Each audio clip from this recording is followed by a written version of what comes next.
Wow. What is there to say? It will never be the same. It's just, it puckers with sadness over this. Oh no. Greg. I thought this was a duet. Oh, so you're just going to sing all the parts? Those are not the right sounds. Can you hear me?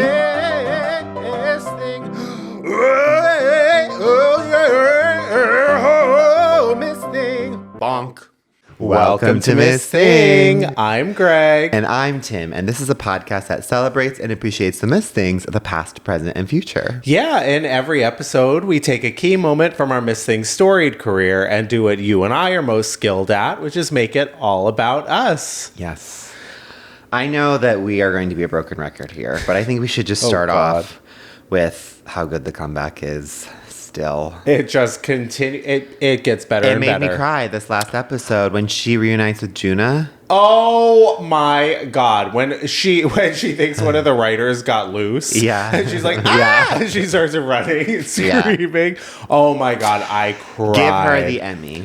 Seriously. At this point, like, no one else comes close, and we love all our best actress contenders. But we really do. Yeah. It has to be Lisa. Come on. The world would not be just. I'm also just like so sad that we only have one episode left. It's just like before the show ends forever. I'm at a loss for words. I don't know what I'm going to do. Well, you know, we go through this every single time, though. Mm-hmm. Season 1, season 2, like every time it ends, we think it's over. Yeah. But this time it does feel like it's genuinely over. I mean, the tides have completely turned. Valerie is in charge of her own life. She's in charge of everyone else's, it seems, at this point.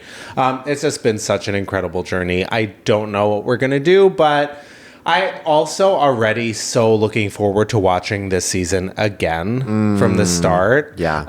I haven't rewatched any of the episodes, but I've like immediately felt the urge to do that. Mm-hmm. So I think as soon as it ends, I'm just going to go whoop. Every episode feels so fast. Yeah, it is crazy because you see it's like over 30 minutes and you're like, I don't know, it feels long for a comedy and then it flies by. Oh my God. It's the best show on TV. If you're not watching Gennifertias, honestly, don't know what to tell you. Go watch. It's a companion piece to this podcast. If you like this podcast, literally. I mean, it makes sense because you're only understanding half of the story if you listen to this podcast because you're like, what are they talking about? So you have to go watch. Exactly. You're only getting half the story if you listen to this podcast and don't watch the comeback, but you're also only getting half the story if you listen to the podcast and you're not watching us on YouTube, which you should go do, and follow us and watch us on YouTube if you're not doing that already. So you're only getting the half of the story in that regard. Yeah. So then I think ultimately you're only getting a third. Of the story. Yeah. Is it a third of the story? Well, Gay's doing math. We don't. It's something in the third to the quarter range of the story is what you're getting.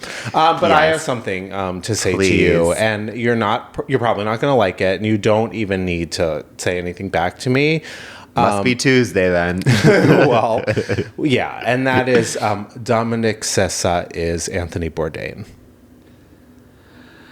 Okay, I have to sit with that. I think you should. So Dominic, if I'm going to do math, dive into the recesses of my mind, he is from that movie with Paul Giamatti. Yeah. That one, I don't know. Holdovers? Yes. I was going to say The Leftovers. Something about a school, couldn't get through it. Love everyone involved and so much. I'm also picturing Sombr. Wait. Not only is Dominic Sombr and Dominic Sessa the same? Have we ever seen them in the same place? Have you ever seen Dominic Sessa and Sombr in the same place? No. Wait, so Dominic Sessa is Anthony Bourdain, who is what I'm hearing. Sombr. I will say this, and I know this is something that's going to shock you on the pod. Oh, please. Anthony Bourdain is a blind spot in my life. Wow. I really did shock you there. Anthony Bourdain, love him so much. Yeah. Thank you for your contributions to the culture. He is straight culture. I'm sorry. He's for straight people. But he does cross over kind of because it's culinary. Yes. And also drug. Yes. And And then what I want to know, and this is something that I saw during the Devil Wears Prada 2 press tour. Okay. Does Stanley Tucci have a culinary show? Like, what is his relationship to food? God, we are really in a straight space so far. But did he like take over Anthony Bourdain? Like, what is happening with Stanley and food? Well, Stanley Tucci. Okay, so all of a sudden he became like bald daddy. My favorite thing. That's do not dox yourself on our podcast. Everyone, you don't want.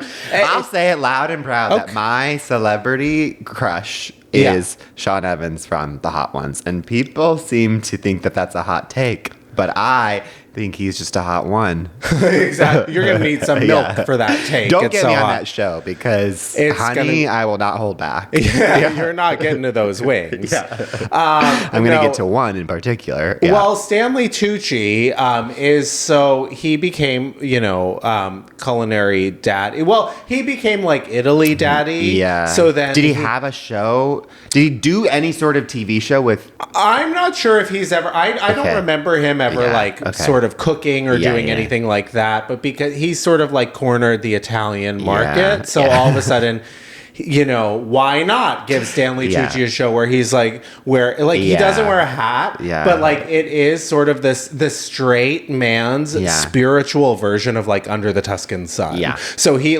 just pictures Stanley Tucci in an invisible hat, wandering around different parts of Italy, eating pasta and sort of like being like, delicioso. I will say, now that we're on this topic, listen, to anyone who didn't like this movie, I don't know what's wrong with you, but I loved The Devil Wears Prada 2. Hey, well, I think that's a perfect opportunity to get into Dod Mom Sauce, a.k.a. Doll of the Day, Mother of the Moment, Sister of the Second. Our first and most famous segment where we take a person, place, or thing that we are currently super obsessed with. And I'm going to go first, springboarding off what you just said. Okay. My Dod Mom Sauce is Devil Wears Prada 2. Thank you. I mean, come on. It's such an obvious choice. Perfect sequel. It's not only like a perfect sequel, it's a great standalone movie. Yeah. It is so well written. It has like if you're missing Succession, it's like the next step in the Succession oeuvre. Oh, where it's very like, who's going to buy a thriller, who's going to succeed, not giving any spoilers, but it's like not what you think it's going to be. Yeah, and then it's also like a hardcore drama about like the sort of like just complete like desolate landscape of media and like print media, journalism, and what it is anymore, and just like a survival of the fittest. Like it's like Lord of the Flies of like Condé Nast. Well, I think it also like I understand that some people were like might have wanted more of like a hardcore rom-com, and in my opinion, I'm like, we got that a little bit with her love interest, and to me it was the least interesting part of the movie. Yeah, it was like, let's move on and here. Like, if you think that you want that, but actually what you want is to see these characters 20 years later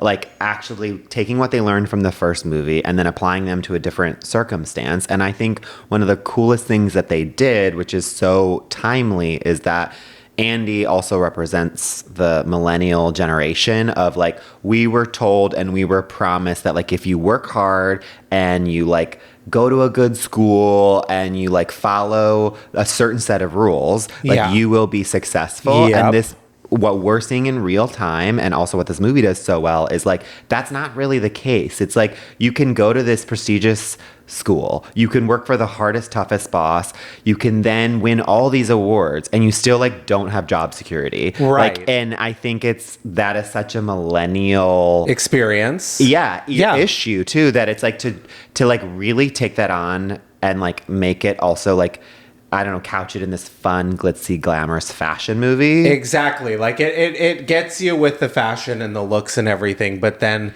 it really like hits you with the reality of like just the job market anymore and what media is anymore. But what I also loved about it, yes, it's about, it feels so, it speaks to the millennial experience, but it also puts all of the characters on their heels, including Miranda. And what I loved most about that movie, of course, you have Meryl Streep reprising. I didn't know if you were doing reprīsing or representing. But well, I'm doing like the version of like the musical theater version of like we're doing the song again. Exactly. Meryl Streep reprising one of her most iconic roles ever, but like really giving that character nuance, like giving that character peaks, valleys, like really getting underneath the surface of like what the iciness was and what we experienced in the first one, but like in any given scene, Miranda is in a different place, like a different headspace. But to see her sort of like fighting to survive, like in her career, aging maybe out of an industry that is dying, dealing with a young person with a lot of money, like who is responsible for, your job and like you need to impress upon them the importance of what it is that you do. It's very layered. It was shockingly layered. And I mean, off of what you're saying with Miranda Priestly, because I feel like a lot of people have been kind of saying online that they wanted her to be like harsher or that she was a little more soft in this movie. Yeah. And I was like, I believe that also would naturally happen with aging. Like a lot of people become like realize like just give less fucks as they get older. Yeah. And so I think that's actually a very like nuanced portrayal from Meryl. And also like Meryl gave this interview, which I thought was so interesting and true, which was basically like people kept saying to her, and she kind of got a little fed up during the press tour about like everyone saying that she's nicer. And she was like, I start off the movie basically telling Andy, like, I'm just going to wait for you to fail and you will. Right. And then she does like human trafficking jokes. She does so many hard jokes. It's like she's still jokes about New Jersey. Yeah. The worst of all, the worst offense of them all. But like that she is saying that like we tend to, marvelize like the Marvel movies, like either you're a full villain or you're a full hero, right? And there's no in between, and so people have this tendency to only want her to be the villain, kind of. But it's similar to what I was saying earlier about like you think you want just a rom-com, or you think you just want her to be this villain, but it's like way more interesting to have those peaks and valleys, to see that she's also like, it's fun to see her a little bit drunk at her home with Andy, and then turn around in the Hamptons with Jenna Bush Hager. It's so Spoiler many people. alert. There was also some sports people that went right over my head. Oh, that's not for me. The crowd that I was with were like hooting and hollering for people at her home, and I was like, this must be a sports figure. Oh, yeah. No, not for me. But they were tall, so sports. Yeah. No, but no greater example of like the, are they a villain or are they not, than Emily Blunt and her incredible performance. I mean, what a delight. And Justin Theroux, too. I know. Such a great, like, their dynamic. He had my favorite line of the movie when he says, I'm going to butcher it, but it was like, Kendall, I didn't know that was a name. And he's talking about Kendall Jenner. That's not the line, but something like that. That was so the one that funny. Got me. Yeah. Oh my God. It's such a pleasure to watch Emily Blunt clearly just like improvising, that the way she is so in her element as Emily, my God.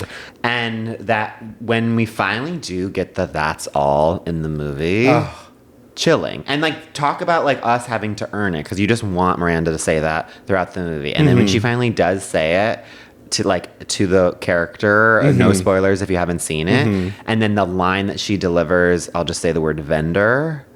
Oh, I didn't realize how it's the meanest word in all of humankind. Wow, that's so one of my most famous lines from Ab Fab. Cut the attitude, sweetie. You work in a shop. I got to do an Ab Fab rewatch. I know. A lot of people seem to love it when we talked about it online. I mean, Devil Wears Prada 2, a million times better than it had to be. So glad that it's good. So glad to see it doing such numbers. So excited for the chick flick. But also, like, it was never a romantic comedy. No. This was always a movie that was kind of like about women at work and like in life. It's a movie about women who have ambition and aren't apologizing for it. Love it. But I was just so thrilled by it. But anyways, Tim, what's your dog mom sauce? Well, we're so on the same page because mine is in the same world, which is the Met Ball just happened yesterday. The stars of Devil Wears Prada were there. But to go specifically, I know we've talked about it recently, but I just feel like she is hitting it out of the park left and right, which is Sabrina Carpenter. Sabrina Carpenter doing these duets with these legends. I still have not watched that yet. I did see her interview where she was like, I'm excited for the performances. It's literally, okay, we already talked about her knocking out of the park with Madonna at Coachella. She opened the 50th. The Miss Thing 50. The Miss Thing 50. We cut her. Yes. We cut her from the with episode. Paul Simon, right? That's who it was? The SNL 50. Yeah, that's who she did it. Yeah, it was like maybe. So one of the straight older guys who is beloved. I want to say it was Paul Simon, but guys, it was a couple of years ago. Love and Light. It was a few months ago. In gay world. Yeah. And that guy is in the best of times, we're not really going to know who that is. And obviously she like honestly came to prominence because of Taylor and singing with her. It's like there are so many. She is just honoring the people that came before her. Yes. And then to do a duet at the Met Ball with Stevie Nicks. And I will say this. Stevie Nicks, we've already talked about her. Literally one of the most iconic, if not the most iconic voice. Like it is, you can close your eyes. You can all picture that beautiful voice. And at the same time, because it's so distinct, I sometimes think it's hard to harmonize with her. That, yes. Because she's kind of like almost singing like 10 notes at once. Yes. And also because, which I love, honor the people who are like aging gracefully, like Stevie, but as a result, her voice, has changed over time. Sure. And so it becomes that much harder also to like, it's like you want to sound like Landslide, but also like you have to pitch it to like what Stevie currently sounds like. Yeah. And then you're duetting with Sabrina, who has a completely different voice, and Sabrina manages to make it sound so easy and her own, but is also honoring Stevie. And she just, like what we're saying with Madonna, like she is literally not just holding her own, but like you can't take your eyes off of her. And she is not like, sometimes you get nervous when you're watching a young ingenue with the legend of like, can you hold up? Can you hold up? Like, are you nervous? You don't see it at all. She is just having fun. I'm on the Sabrina train. I completely agree. Sabrina, I think it's actually so nice that she's not on an album cycle right now, because she's really making the rounds. And I've been like, she's showing up at every event and doing that. I completely agree. I've never been more excited about Sabrina than I am recently. Yeah. But what I've noticed now, it's a testament, her performances with all of these like older artists, these very revered artists who've been around forever. I am recognizing, I think we're all sort of recognizing her versatility. She is able to weave through genres. Like we're hearing the voice. We've learned that she's a very clever songwriter and a very clever, performer for young people. But what we're learning now, it's kind of like the Miley Cyrus thing. When a few years ago, we started to understand that Miley can actually sing any genre, and she's actually, her interpretation of music and a musical line and like what music feels like. Yeah. She's able to like span genres, and we're learning that about Sabrina Carpenter, that she is not just like a flash in the pan. She's not just some pop star, who does this cutesy, sexy thing. Like this is a girl who has studied music, understands music, and is now having this moment that she's been waiting for, but she's rightly having this moment. And then I was going to say, this isn't my dad mom sauce, but my favorite dress of the night, which is going to shock you, is Emma Chamberlain. Did you see that dress? Oh, the Mugler, where it's like melting, but like peacock kind of. Yeah. She's something else. My favorite dress of the night, I want you to guess. Heidi Klum. Obviously. You did guess. You guessed correctly. Obviously. Heidi a weed. Heidi Klum's face is So obsessed. who I do a podcast with every day. in the like pale, like Yeah. the candle, Yeah, like yeah. Oh my god, it was so funny. I was like, is this a joke? I thought maybe it was like a Halloween. meme or something that Yeah. someone like made that up. But ultimately that was her real look and I admire it. And with that, Let's take a break. yeah.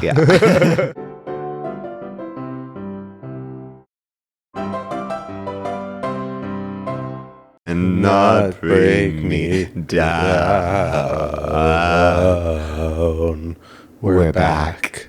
And it's time to get into our Miss Thing of the Week. We're doing a little ASMR. We are doing a real low, but you Cannot shake me. I'm doing like Dracula. Oh. Save it for our Cynthia shout out at the end of the episode. Yeah. But also, Okay. we want to guess the color of your our underwear. Miss Things highlights. Yes. Which this might give you a hint that, well, they were low lights and they were green. Yeah. And then with a black top. Yeah. So our Miss Thing of the Week is Billie Eilish. I mean, This is a wonder kid if there ever was one. a wonder kid, a wonderkind. I'm saying wonder kid, Or is it which is a wunderkind? little play on the word, which I believe is wonder kind. Exactly. And I feel like she's still like 18. Yeah, but then somehow she's like also like 30. whenever she's like next to Olivia Rodrigo, she seems so old, but they're like only like 6 months apart. You know what I mean? Because she's just like Billie's been around for so long somehow, even though Exactly. she's like literally 18. Honestly, and this, you know, this gets thrown around a Yeah. lot, especially with famesick being in the Yeah. culture at the moment. But truly, Billie Eilish, to me, the voice of that generation. Yeah, Unbelievable artist. Yeah. Like truly, I think she's such an amazing songwriter. Yeah. She's such an amazing, collaborator with her brother Phineas, who, you know, is a huge fan.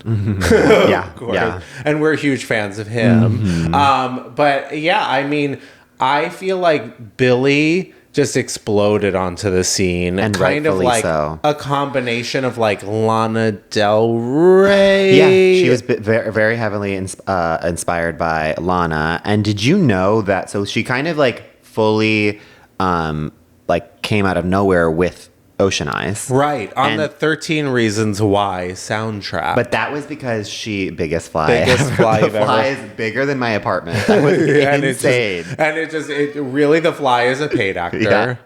Wow. Move over, hummingbird. No, the fly's a fan of Billie. It was like, wait, you guys talking Billie? Totally. Yeah. But Billie wrote that like for her like dance teacher, like during like a class, Ocean Eyes, and then that song became like the biggest song ever. Right, at like the ripe old at, age like, of 13. 12. Yeah, exactly. She wasn't even in the teens yet. But I mean, yes, truly, not only like voice of that generation, but it's just so pretty. Like, it's so unique and distinctive because it's also like, you think that it's almost like speaking of ASMR, it's almost like, it sounds like ASMR. It's so like whisper sing. And then you think she actually doesn't have range, but you don't care because it's so pretty. And then she'll get to a part of one of her songs where she'll belt. And it's like loud.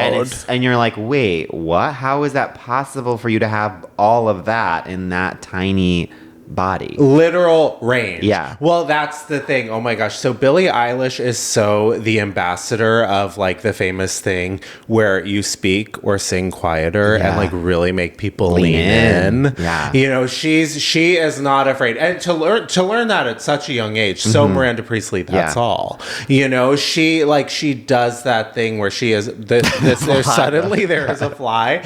You guys, there's just if you're not watching, you're only getting like a third to a quarter of the story. Remember, we're gonna do. We have a guest. Jeff Goldblum, the fly, Yeah. is a current guest on the couch right now.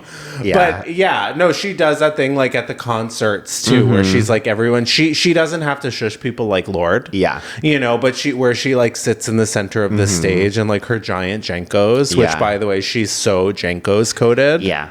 She's so like can seemingly wear whatever the fuck and it's cool. As long as it's the baggiest thing you've ever seen, or like the biggest like cap. There's something about her that just is cool girl in school, but you almost think like if you were to write it down, being like, this is the cool girl. She wears the baggiest clothes, like she has all these different like hair highlights. Almost made me choke. And like I don't know. I just think that there's certain things that you wouldn't be like, but then when you see her, there is this energy of just like, we are truly moth to a flame. Right. Fly to a podcast. And it is, we can't get enough. Like, you really do want to lean in. I also think like she seems surprisingly normal for someone who got famous at 7 years old, basically. Yes. And someone who was born and raised in Los Angeles. Yeah. Actually, I do think people who were born and raised in Los Angeles are actually genuinely so normal. Yeah. And the transplants are the ones that, you know, really throw off the energy of the space. 100%. But yeah, she's so cool. And then it's like, just to talk about the credits, and like deservedly so, she is the youngest 2-time Academy Award winner. Crazy. At like 22. Yeah. I will bravely and honestly say this. I always thought she was like super talented, but I was never really listening to the albums. I think I was also just like, as a queer elder millennial, I was kind of like, oh, it's for the generation below me. But I do, when it comes on, I'll listen. But they'll hit me hard and soft. Oh. Truly, in the spring of 2024, we were spoiled because it was like every pop girly came out with an album that was phenomenal. And Billie was kind of the last of the bunch, like taking up the rear. Oh, and I feel like it's a weird way to put that, with the fly buzzing around us. Exactly. And the album, and only 10 songs in a era where every album, especially of that spring of 2024, was 32 songs. Yeah, so long, disposable. Yeah. She did a tight 10 songs that then really just like stuck around, like Birds of a Feather, Blue, Wildflower, Chihiro, I can't pronounce my favorite on the album. Literally, it is such a good album. Well, that's the thing. Billie, since day one, has been a true album queen. That's what I think really separates her, especially from her generation. Like, she is releasing a full song with like a full sonic a full album with a full sonic landscape, like really exploring genres, really exploring ideas. Her vocabulary, between her lyrical vocabulary, but also her production, which is Phineas. Like, but she has the taste to like know, to say like yes and no to the production as well. Even though Phineas, like, not to discredit Phineas because he is a like producerial genius. Yes. Well, the two of them quite literally make magic. Yeah. And yes, that's what I think was always so exhilarating about her to me. It did remind me kind of Lorde, in the sense that like, wait, they're so young. Where is this sound coming from? How are you so confident in the newness of this sound? I mean, her first album, I listened to it the day it came out, thinking it was going to be just, fluff. Yeah. I immediately, like, Bad Guy hadn't been a single yet. I was like, holy shit, this song's going to be huge. There were so many different songs, like, deep in the bowels of the album, that I'm like, this is going to be huge. Yeah, I'm just deep in the bowels like that fly is right now. Oh, deep in my bowels. Yeah, exactly. It's flying down my throat. It's it's been everywhere. It's like a visa. It's everywhere you want to be. That one episode of Breaking Bad, The Fly. The Fly. Yeah. This is our bottle episode, our Billie bottle episode, our blue bottle episode. But yeah, so the reason we're doing Billie Eilish right now is because she has a concert film coming out, a new concert experience film. Co-directed by James Cameron. Heard of him? Yeah. Heard of him? I'm so excited. I actually was like going back and forth with Greg because I was like, should we do it after we see the concert? Because I actually want to see the movie. Yeah. I normally don't want to see a concert film. Right. And this one I'm very excited about. Give me those 3D glasses. I'm in. Yeah. Put me in 4D. Yeah. 4DX. I want to feel like I'm on stage with her. Put me in Infinity Vision. Put me in Infinity Vision. Yeah. Well, I think we've done quite a bit of talking about Billie. I think it's time to make Billie all about us. Yes. And Tim, do you want to go first? Happily. Okay. Okay, so when I think of Billie, I think of one song in particular, which is Diner off this last album. Okay. And that makes me think of a time where I'm not going to say this institution, which will become clear in the story why I'm not, but I applied to this fancy writer fellowship, we should say. Okay. You had to, submit a script, write. You had to do a lot to get in. It wasn't just sort of like, let me just like say I'm interested. There was a lot to get into this program. No, there's weeks worth of work. Yeah. So I applied. I got in. I was so happy. It was sort of like a mentorship thing where you would get a mentor who would then it was a gay program. And so it was like an older gay mentor would then, take you out, give you advice, help you throughout this terrible business that we call Hollywood. Right. Navigate your career as a queer person in this very straight world. Exactly. Yeah. And so I was like, this is a great thing to be in. I would love an older gay mentor. And then I found out who it was, who had really good credits. And so I was like, oh my God, I'm like so excited. He reaches out to me and says why don't I take you to this diner and we'll meet up. And at the time, for context, this was during the strike. So it was also we weren't making a lot of money because of the strike. In fact, yeah. And so I was like, okay, not only I get into this things are looking up. Right. Free meal. Yeah. And I'm going to now have this new inn. I'm going to have this mentor. I go to the diner and meet the guy. He's lovely. But then I notice something is off, which is as we're talking, he's sort of asking me a lot of questions about the business. Sure. Being like, what's it like in a writer's room? And I was like, that's kind of interesting because you've been in writers' rooms. Right. You seem to have had a very established career. How do you pitch? Questions that normally I, as the mentee, would ask the mentor. Right. Then the way, but even baseline, both of you know how this works. Yeah, exactly. Yeah. And I was like, okay, maybe he's just trying to get to know me, ask questions, maybe what my experience was.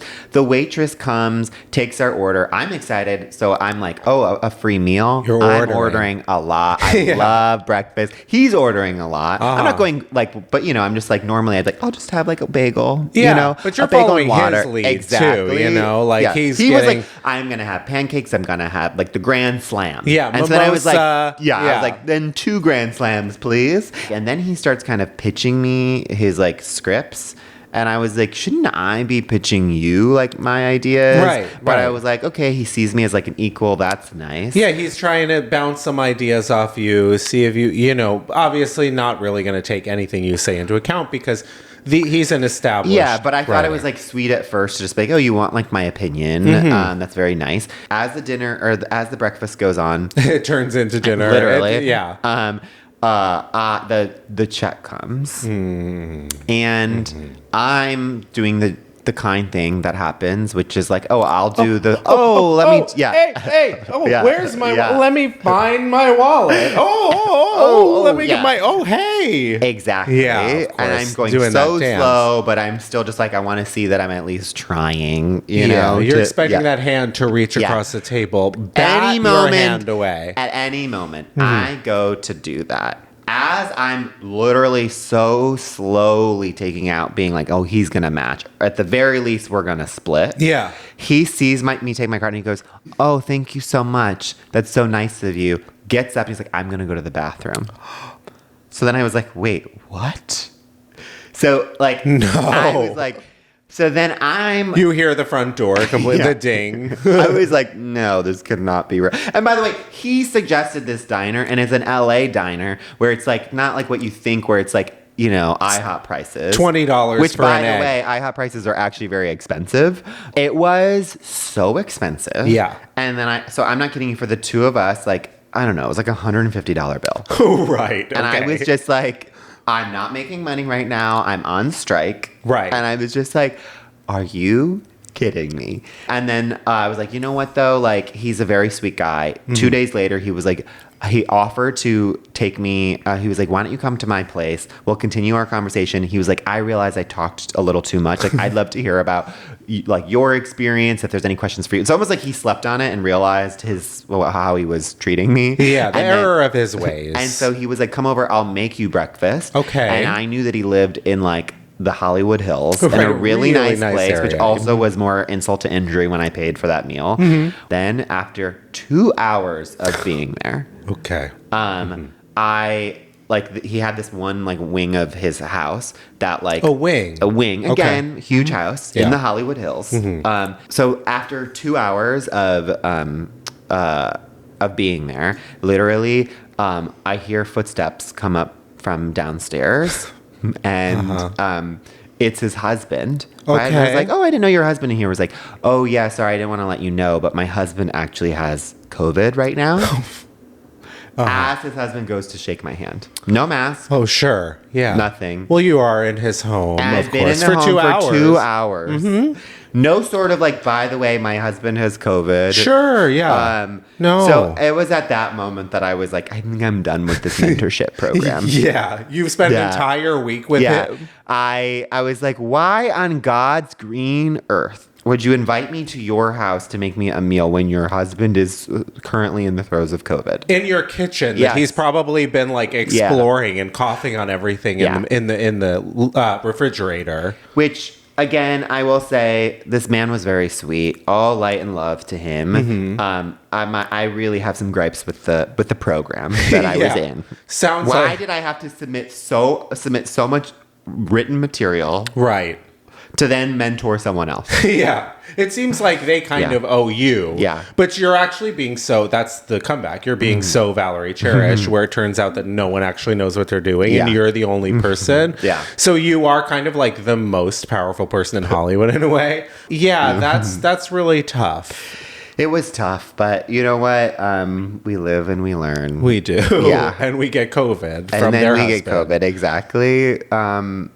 Greg, how do you make Billie Eilish all about yourself? Well, when I think of Billie Eilish, I think of one of my favorite songs, Overheated. And that, of course, takes me to a time, I want to say like maybe 10 years ago when weed was first legalized in California. Remember, everyone was doing sort of like weed events. Yeah. Including those like... Everyone was kind of doing like weed dinners for a little while where they would like sort of infuse like cannabis butter or something like into a steak or something. So they would do like a full like start to finish like appetizer through dessert weed dinner. And you know how I am with edibles. It is shocking to me because it seems like you would be good at edibles, but you're not a fan. No, I'm so bad at it. It's full video game for me. I'm fighting for my life, fighting against big bads. So yeah, I have issues with ingesting cannabis. Let's just say, but at one point, someone had invited us to a very, very fancy, like private cannabis dinner, but it was in San Francisco. But famously, I think getting to San Francisco is kind of like the same if you drive as if you fly, because like getting to the airport, you have to get to the airport, you have to like get through security, wait an hour, it takes an hour to get up there, then you're like getting from so I think it takes about the same amount of time, but that's only of course if you don't stop at all. I actually think I would prefer to drive to San Francisco because you get to do the PCH. It's a scenic little getaway. Honey, the PCH, that takes 10 hours at least. I enjoy it. You do the scenic every single time. I don't go that often, so whenever I've done it, I feel like it's just like it's fun. It reminds you that you live in California. Oh, totally. Yeah. But when I go, I'm up and down the 5. Yeah. Like I'm driving through like the cows getting slaughtered. Like I am just going through the least Honey, scenic you're version. slaughtering those cows. Oh, absolutely. Get out of my way. I'm going by with a machete. But we have to get up to San Francisco. We're going for a dinner. Yeah. We're going for one night. I'm like, okay, listen, I'm driving. We're not even stopping. Yeah. I'm like so militant about it. I'm like, we're going to get up there. For whatever reason, I was just really like, we're not wasting any time. So we get on the road. Of course, I am like jacked up on like 10 coffees. And I usually, you know, like along the way, my husband and I will stop, we'll go to the bathroom, we'll switch off. No, I am like, I'm going. It was like a personal goal to be like the one driving the entire time, no stops. We get there in like 5 hours.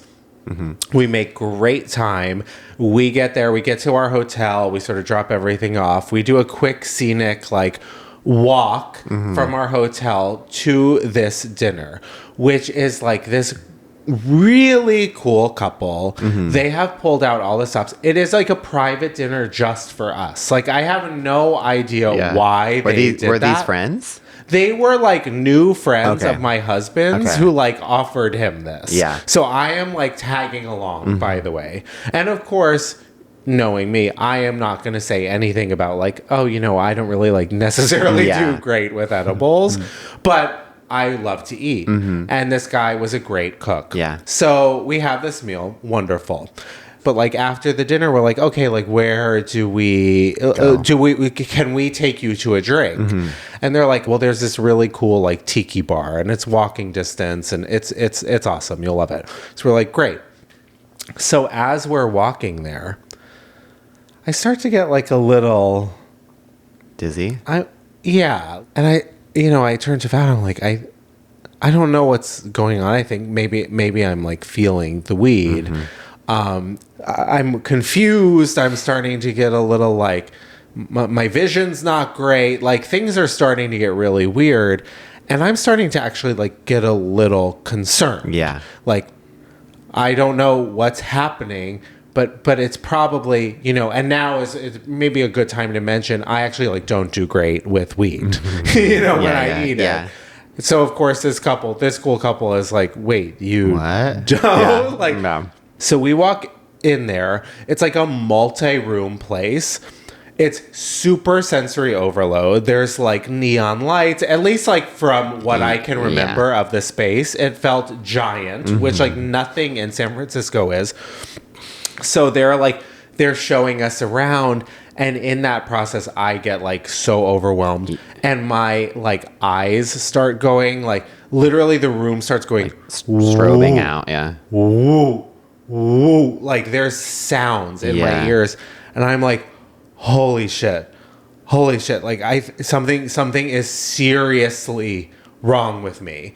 And I'm like starting to like hold on to my husband, and like this poor couple, they are like panicked about what they've done. Like I think maybe I've been like poisoned at this point. Like we've gone past. I love that there's no point where you're like, I'm not going to go to the tiki bar. As you're walking, you're not like, maybe I should go home. You're like, I'm going to still go to the tiki bar. Well, you know me. I could fully be getting lethal injection. I'm like, I'm good. Fine. I'm good, that is you actually guys. so true.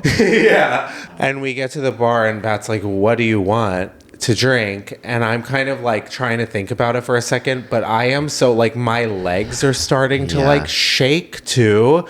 And I'm going, I think I'm going to collapse. Like, I think I'm going to faint or something. And I've never fainted before in my life. And I'm like, I need water. Yeah. Right now. And like, it was panic coming from me. This couple, new friends, are like looking at me with terror. I go, I need water right now. And I start like going across the room, crowded room, literally pawing people out of the way, and like land on the wall, hold onto the wall, turn to someone next to me who is in a chair. I go, I need you to get out of the chair. So Vat comes over. Thankfully, he gives me a cup of water.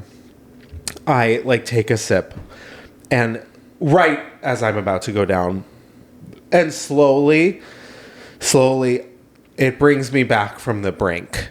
And then, like, I keep drinking, and, like, it slowly, and then kind of quickly, like, all of a sudden I start coming back to life. And I'm like, oh, wait, I'm actually okay. Can I get some more water? He goes back, he gets me another cup of water. In a matter of minutes, I am completely fine. And he turns to me, he says, wait, did you have any water today? And I realized in my desire to make it to San Francisco in one, unbroken, one unbroken trip, through dinner, everything, I had not had a sip of water all day. I was on the brink of utter dehydration. And again, delicious meal, a little salty. A little salty. Yeah. So I had just been sapped completely of water. Fully sweating. Like when we got to the bar, I was fully sweating, overheated. Yeah. But then I spent the rest of the night, after I had already sort of accused them of sort of like poisoning me with their weed dinner. Like I spent the rest of the night going, oh, actually, like your food was really good. It was totally, it was actually just my fault. It was my fault that I did this to myself. Don't worry about it. Totally cool. Spent the rest of the night really like overcompensating. Yeah. And you're like, you could have actually given me a little more water. But, for the disaster that I personally almost caused. And I was like, at the end of the night, I'm like, guys, I can't wait to hang out again. Never heard from those people again. Wow. That, I'm like, they probably are like, we just spent so much on this meal. They spent a lot of money. And we, by the way, didn't spend a dime. Yeah. That is actually such a you story in so many ways, in the sense of like, you're like, I'm driving. Right. I'm not going to ever rest. Right. And I have been with you many times where it's like, you see me drink a sip of water and you're like, oh, I should do that. And I'm like, Greg, it's 4:00. Sure. Yeah. Wow. Well, that story made me high. High for a break.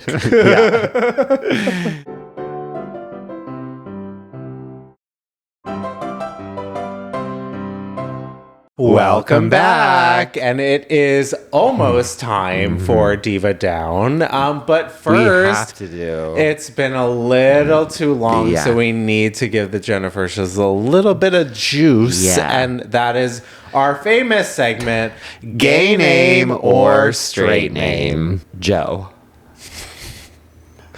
Joe, to me, is straight. Yeah. So straight. Joe is the local electrician, the local person who is like the tradesman in your small town. He is a really reliable man. He's like a great father. Yes, and he's definitely like really like a fixture in the community, but definitely straight. Yeah. Joe is sort of like always has a hammer. Yeah, nothing flashy about hammer and flannel. And exactly. Not in a gay way. And not in a scary way, but just like there's always some sort of tool nearby. He's Mr. Fix-It. Yeah. And it's one of those things where you're like, okay, well, thank you, Joe. We don't actually need that at the bar right now. Yep. The most full truck full of tools. Yeah. But always like he has it, whatever you need, he's got it in the truck. And Joe is someone who gives a great hug. Yeah. It gives a great straight guy hug. Like they are not afraid to hug a gay guy. They'll just bring it in. They're not doing dry like hips hands out. Though. They're not doing dry hands. Don't want those hands to touch you. Yeah. There's calluses from all the work, the labor. Yeah. But as a result, they're strong. They give you a tight hug, make you feel supported. Yeah. Sam. This is a trick question. Because I think you think Sam is going to be straight. Oh, okay. He's gay. Yeah. Sam, to me. Sam has main character energy. I will say this. Totally, yeah. You meet a Sam and you're sort of like, okay, you're the lead of this story. Totally. And it's animated somehow. And I'm annoyed because I'm the main character. Right. All of a sudden, you're the main character and I'm secondary. Yeah. I will say Sam, to me, is sort of boy next door. He is that person that like you grew up next to. Yeah. You had a little crush and you think maybe he's gay. And guess what? He is. He is. Yeah. He is. He's a bit of a problem child, and you like that about him. Yeah. You like that about him. He's sneaking. He's opened the window. He's sneaking out. he's also, and then he's putting the ladder up to your window. He comes in. climbing up to yours. You lose your virginity to Sam. Okay. No, I agree. Sam is gay. Yeah. Sam is also, this is really shocking, and there's usually very little crossover here. Sam is also lesbian. 100%. A gay man, gay woman. Yeah. And there's very little crossover there. Sam, a female Sam and a male Sam, they go to prom together as each other's beards.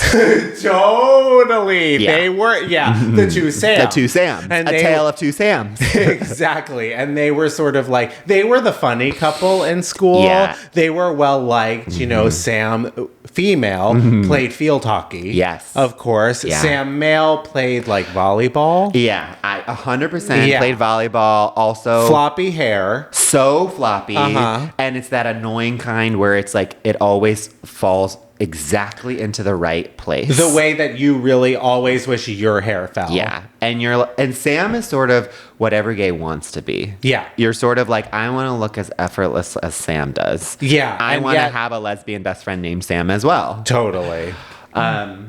Zach. Zach. I think Zach to me hits straight. Zach is nerd. Zach is CK or CH. Yeah. CH, I think there's a little bit of experimentation in college. You know, like I think there is a moment where he goes, could I?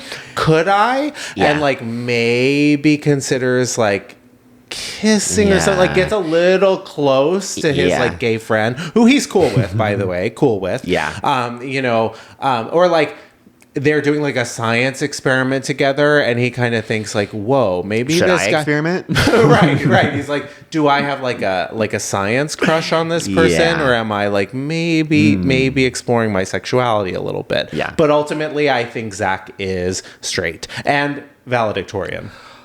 I couldn't agree more with you. Yeah. To me, Zach is exactly that. They are straight, but there is a little moment of experimentation. They're sort of, you know, all those straight guys who like claim to be, and somehow they are, where they're like, oh yeah, I've like jacked off with a guy before. Yeah, it was so sort not of gay though, and you're like, wait, what? They drop that into a conversation at like, dinner oh, well, you know how amongst you do, work colleagues. Exactly. You're like, okay. That to me is Zach is the one doing that. Sure. Zach's like, oh well, I'm straight, but like I've definitely jacked off with a guy before. Yeah, he like casually is like so cool about it. He's no like, homo. yeah. No, like a guy came all over like my chest and face before, and it was totally cool. But now he's married with 3 kids. He is somehow still straight. Yeah. But you're sort of like, you've actually done more things as a gay man than I have, actually. He was just like trying to collect data. Yeah.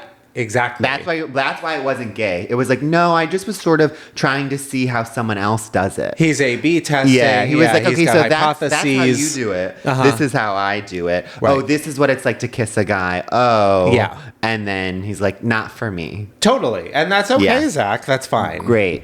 Jeremy. Okay. I'm going to have to really sit with this one. Yeah. I'm going to say Jeremy is bi. Okay. Yeah. Okay. Please elaborate. I think that Jeremy tends to date women. Is very straight acting, but also has sex with a lot of men. Right. But like actually in the sense of just like always dates women, but when he is single, where he's getting it is from a man. Yeah, he's very fluid. Yeah, all dates women, fucks men. Yeah. Totally. And it was very like down low at first, but now it's just kind of like, well, that's just Jeremy. You know? Jeremy's a straight guy. Yeah. But bi. He's straight. He identifies as straight. Yeah. He's fully bi. Straight guy takes PrEP every single day. Yeah. 100%. Jeremy to me is the ultimate. He is like the pixie dream girl for gamers. He is the guy, he loves to game. He's a gay gamer, but not really. Like he's gay online. Yeah. He does gay shit like with the thing in his ear when he's talking. He is like doing gay shit with the people on there, and also he lives with his mom. 100%. And unfortunately, you also really like Jeremy's wife. That's like that's the real like knife in your stomach. Jeremy's wife is the coolest girl you could ever, and you like are desperate to be friends with her, but then you also kind of can't because you're like entangled emotionally like with Jeremy, and you have to say, Jeremy, I'm so sorry. I can never see you again. It's too tough. No. Yeah. Can't. Yeah. Okay. And now I think it's time. I think it's time for Diva Down, which is our final segment where we take a person, place, or thing that could currently use our unsolicited advice. And our Diva Down this week, amongst there's so many that we could discuss at the moment, but this one is really going to leave our whole. This one's going to leave our holes. Our Diva Down this week is Spirit Airlines. Wow. What is there to say?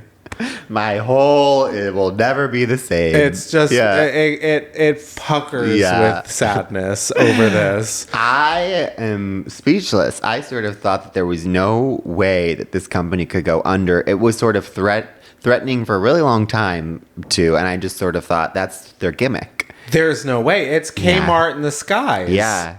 It is, as if for anyone who doesn't know what Spirit Airlines is or, refuses to fly them for some reason, they are a budget airline. Let's just say it'll get you from point A to point B if you're lucky. Actually, never a plane crash. Yeah. Ever. Yeah. Randomly one of the safest airlines ever. I mean, it will leave like 3 days after it's scheduled to, but it'll get you from point A to point B for very, very cheap. And unless, of course, you want to bring on like even like a backpack. Just a toothbrush. And then you have to spend at least $300 to, bring that backpack on the flight. And God forbid you want to check anything. Yeah. The prices, they really add up. Yeah. But they are going under. I don't know how. Sounds like maybe it's the price of gas. I think it's also just finally all the other airlines like basically just like took their idea and like made it better, which is just like, oh, we can also make our airlines cheaper and then upcharge for our baggage as well. And then Spirit Airlines is like, wait, but that's sort of our whole thing. Right, that's our whole bag, so to speak. And then the other ones were like, well, we can take that entire bag and then also give you a good in-flight experience, which right. Which is what they did not excel at. Yeah. Oh, fuck. My advice. I think, lean into your brand recognition. I would say now that you're out of business, just wherever you dock all those planes, I think you should turn it into like a spooky sort of Halloween like graveyard. Yeah, Spirit Halloween. Exactly. Do a hybrid with Spirit, the Halloween store. Right. They always take they take inventory and just sell it. Become a store selling those, and also like lean into like the spirits of the people who used to be on this plane. So then it's like during Halloween, you go to the Spirit Airlines graveyard. You go through the planes. It's sort of like a haunted experience. This is very spooky. Spooky, ooky. That sort of, I think you could just like, necessarily maybe recoup some of the money you lost. Yeah. And I think you know what? There's not enough spooky experiences in our life that are just fun. And why not do one in a plane? That's grounded. That's not flying. Yeah, like a year-round ghost tour. Yeah. Okay, with the Spirit Airlines like grounded flights. Yeah. Okay, you can still hear the screaming. Exactly. My advice to Spirit Airlines, I think you should not go out of business entirely. I think like you should take this moment to pivot. And I think what you should really start doing, getting into like the legal field, become sort of like, those people like where there's billboards all around LA, like the accidentes, like personal injury lawyers. Yeah, call Jacob. I think, exactly. I think that they should become sort of like the personal injury lawyers of the skies, seeing as they have had some of the most, incredible clientele, some of the biggest crash outs in the history of the nation. I would dare say, I don't know the statistics, but they probably have the most people that have ended up on the no-fly list. Yeah. And they've seen it all. Point. Yeah. Well, exactly. Yeah. So I think that they should get into the field of getting people that are on the no-fly list who have done terrible things in the sky, get them back in the air. Get them back on flights. I don't think we need those people back in the air. Well, I mean, that's the thing. But like everyone deserves the opportunity to fly from point A to point B. And that's what Spirit Airlines was all about, honestly. So I think, it's in the spirit of Spirit Airlines. Yeah. I think that's what they should do. Turn to that. Sue the government, sue the airlines, because they know, they've seen it all. Use themselves and their flights as precedent for like what can happen out there. Wow. Yeah. I'm reeling from that. Sure. Yeah. So then it's sort of like to have a plane filled with no fly list people. That, by the way, is the scariest, spookiest thing I've ever heard of. The Langoliers. Yeah, that is sort of like I don't want to be in that airspace. Sure. Hey, you know what? But everyone deserves a chance to fly. And that is a perfect segue to the end of the episode. And I'm going to jump the gun a little bit and say, Cynthia, we love you. Oh, God, we love you. But to close out the episode, please follow us on YouTube if you don't already. You're only getting a famously less than half, a quarter to a third of the story if you're not following us on YouTube. Please, go, if you have a moment, just please rate our podcast wherever you're listening to it, on Apple Podcasts or Spotify, wherever. 5 stars and above. 5-star and above. That would be very, very helpful for us. And yeah, every new listener, welcome. Yeah. The water is warm. Sorry, we peed. Yeah, we peed. Yeah. But yeah, and we will see you next week. Goodbye. Bye. Miss Thing Podcast is created, executive produced, and hosted by Greg Trimmer and Tim Zintek. It's produced and edited by Benji Simons, with cover art and additional creative support by Claude Zines. Follow us on TikTok and Instagram at Miss Thing the Pod. New episodes drop every Tuesday. Watch on YouTube or listen on Spotify, Apple Podcasts, or wherever you get your podcasts. Please subscribe, rate, and review, but only raves. Strictly 5 stars and above. Follow Greg at Greg Trimmer and Tim at Tim_Zintek on all social media. BONK.